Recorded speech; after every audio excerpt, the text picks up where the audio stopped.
How to find hidden locked chats on WhatsApp. Launch WhatsApp, sign into your account. From the chat section, locate a particular chat which you want to hide. For demo, let's choose a chat. Long press on particular chat. Now select the three dots at top right. And from this menu, tap on lock chat and then tap on continue. You have to confirm your biometrics and then you can easily find out lock chats at top of your screen. Simply you need to choose lock chats and unlock to continue using your biometrics. And here you can easily see your hidden lock chats on WhatsApp.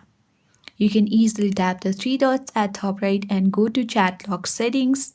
And now you can even hide the log chats as well turning on the button. But to see them, you simply need to enter your secret code. So suppose when you toggle the button on, you need to simply tap on the use my secret code and enter your code and tap on done button.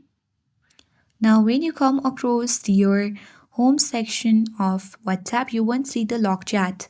You can simply tap the search icon at top right and then type in your secret code. So let's type in. And here you can easily find out the log chats. So in this way you can easily find your hidden log chats on WhatsApp. I hope this guide was helpful. If it was, then do like, share, comment and don't forget to subscribe. Thank you for watching and I'll see you in the next video.